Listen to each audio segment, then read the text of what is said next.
this next video, we're going to look at average rates of change and instantaneous rates of change. Okay. By an average rate of change, we can think of a function or a particle moving along an interval and finding the changing velocities, what that average is. Okay? So given a function, we can think of it as a curve, and we pick 2 points on the curve, and we want to figure out what the slope of the secant line between those 2 points is. Okay?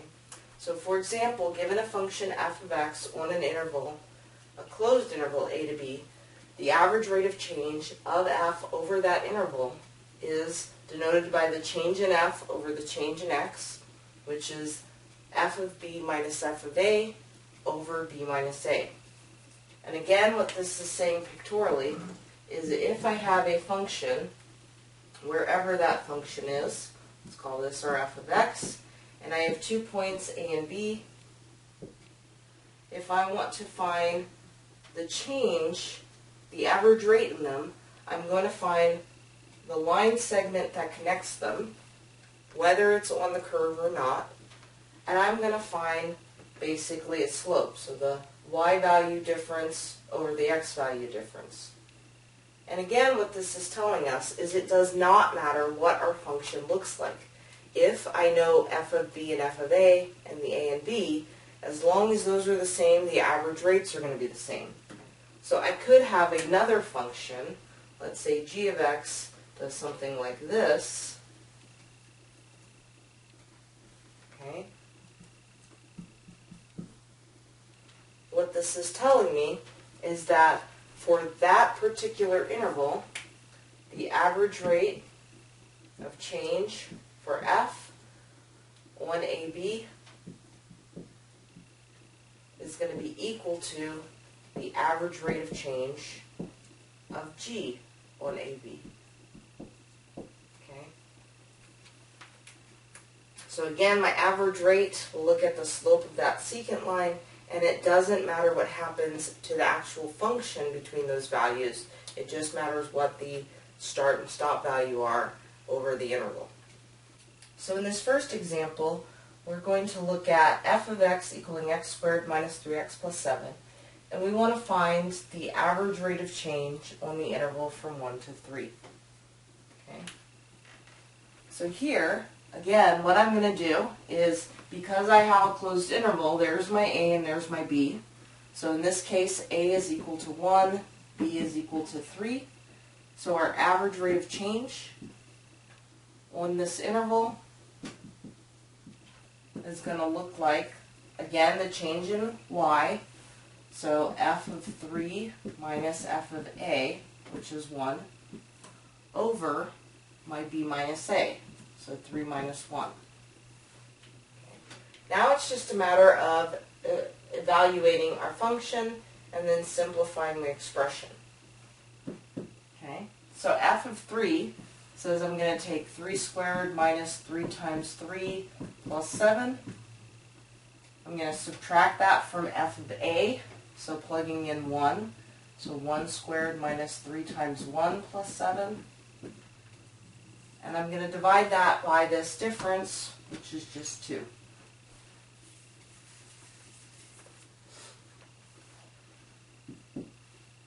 So now simplifying from the first piece, I can see that's just going to be 7. In the second piece, I'm going to get a minus 2 plus 7, which is 5, all over 2. And so we can see 2 over 2 is just 1. There's our average rate of change on that interval. It means for every unit I move in the y direction, there's a 1 unit move in the x direction. So in this next example, we're going to look at a function and look at different intervals and find the average rates of change for each of those intervals over the function.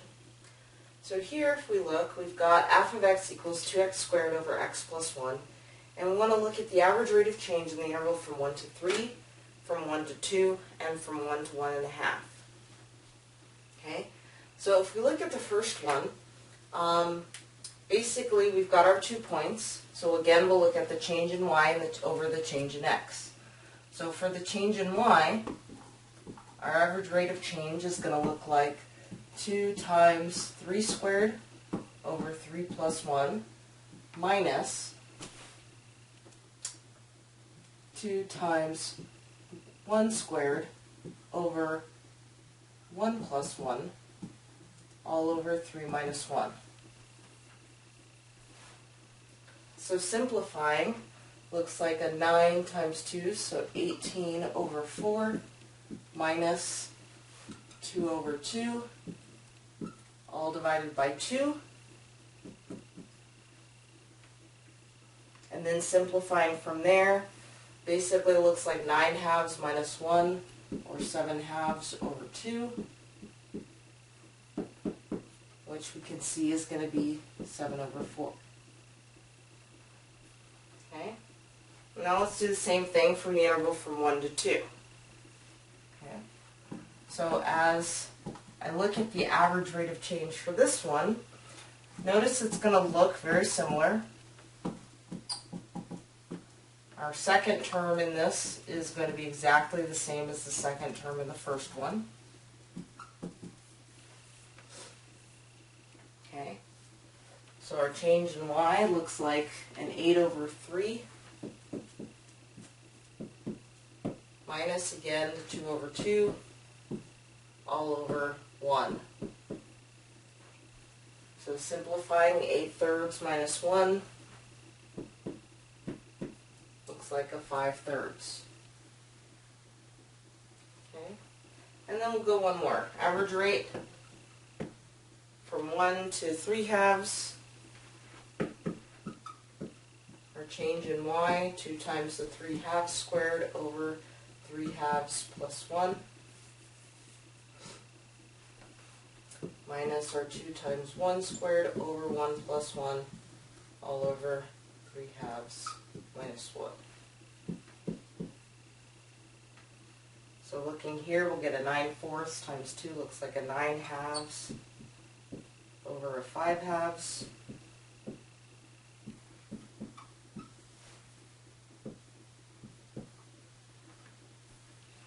Simplifying, it looks like 9 fifths minus 1. That's a 4 fifths over a 1 half. When we invert and multiply, we'll see that we get 8 over 5. Okay. So if we look at these numbers, they are getting bigger. I take that back. They're getting a little bit smaller, but they're not getting small enough that they're going to 0 or something negative. They're getting small enough that they're approaching a value. And here we can see that if we look at this, they're approaching almost a value of 2. Okay, they're getting closer and closer to 2. Okay, and here, if we think of a series of average rates where we fix one number and move the other number closer to it, again we're back to that limit. And so here I'm kind of thinking of the limit as our x value is approaching 1. So we start out at 3 and then 2 and then 1.5, and we're getting closer to 1. And what we're going to end up with there is what we call our instantaneous rate of change.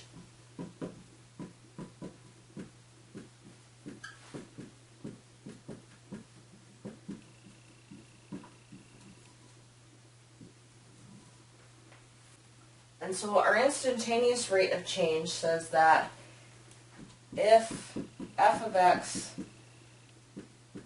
on a, b, so again some closed interval, is such that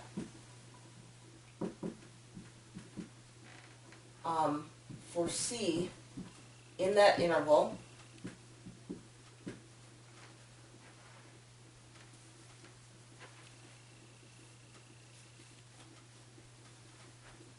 the limit as our change in x goes to 0, so kind of what we're doing over here, we took 3, then 2, then 1/2, and we could keep going, but as that distance between the x values gets smaller, of our change in f over change in x, this is what we call our instantaneous rate of change. Okay? And we can look at different notations of this. Here we're taking just an interval and making the interval smaller, but we can also think of it as looking at the limit to a particular value. So for example, I could also say this is the limit as x goes to c, where c is again in that interval. C could be one of the endpoints, but it doesn't have to be, of f of c minus f of x over c minus x. Okay? And again, order does not matter here as long as you're consistent. Okay? And we can think of this one last way, and again, that's using our average rate. We can also say this is the limit as b goes to a. So if I'm looking at the entire interval of f of b minus f of a over b minus a. And again, if you'll notice, there's our average rate. We've just applied a limit to it, and now we're looking at the instantaneous rate of change. Okay? You'll see different forms of this instantaneous rate. Again, this one is just using our average rates and then looking at the limit as one of the values goes to the other, kind of like what we're doing here. And then the other one looks at a particular value. And we're going to talk a little bit more about this one in a minute. So now we want to look at the instantaneous rate of change in a little more detail. So in our first example, we're going to look at the instantaneous rate over an interval, and then we'll look at the instantaneous rate at a point. Okay? So here we want to find the instantaneous rate of change for f of x equaling 3x squared minus 4x plus 1 on the interval from t to t plus h. So it's an arbitrary interval. Okay? We could have specific numbers in here, but in this case we'll just do an arbitrary interval. Okay? So to do this, again, our instantaneous rate of change we can think of as the limit as t plus h goes to t of our f of t plus h minus f of t all over t plus h minus t. And here, one of the things to notice is as we're writing this, if t plus h is approaching t, that's the same thing as h approaching 0. And what we're getting in that case is the limit as h goes to 0 of f of t plus h minus f of t all over h. Okay? So looking at our function, we'll now plug in. So f of t plus h looks like 3 times t plus h quantity squared minus 4 times t plus h plus 1. We'll take that and subtract from it our f of t, which looks like 3t squared minus 4t plus 1. And all of this is going to be over h. So now to evaluate our instantaneous rate of change, we're just going to simplify this expression. And to do that, we're going to multiply things out and combine like terms. So here we can FOIL this out, and when we do so, we see that the 3t squareds will cancel. So we'll be left with a 6th plus a 3h squared. Our 4t's will cancel out, so we'll have minus a 4h, and our 1's cancel out.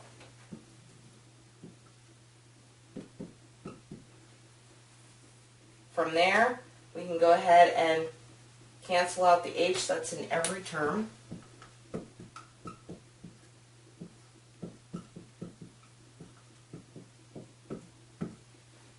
And now we can take the limit as h goes to 0. And so there's our instantaneous rate of change on the interval we were given. Now let's look at the instantaneous rate of change at a particular point. So here we're given the function f of x equaling 2x plus 1 over x plus 3, and we want to find the instantaneous rate of change at x equals 2. And so here, if we go back to that definition we were looking at just a minute ago, we can say that this is going to be the limit as x approaches 2 of our f of x minus f of 2 over x minus 2. This will be our instantaneous rate of change.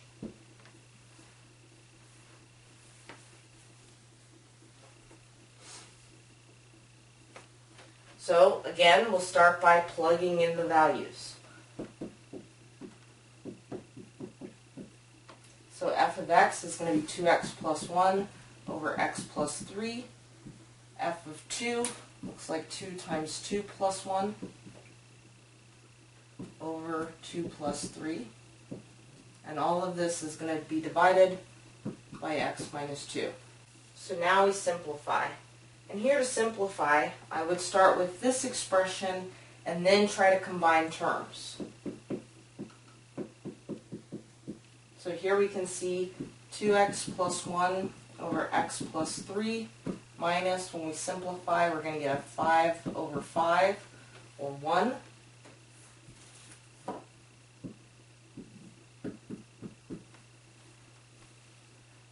So we can rewrite this expression. This is the limit as x approaches 2 of 2x plus 1 minus an x plus 3 all over x plus 3. And then now that we have a single term in the numerator, we can go ahead and invert and multiply there, and you'll see we'll get that x minus 2 in the denominator. Now simplifying this expression, we can see on the top, 2x minus an x will give us an x. A 1 minus 3 gives us a minus 2 over x plus 3, x minus 2, which the x minus 2's will now cancel. So we're looking at the limit as x approaches 2 of 1 over x plus 3. And so we can see that that limit, when we put in a 2 there, will give us a 1/5. So this tells us that the instantaneous rate of change at x equals 2 is going to be 1/5.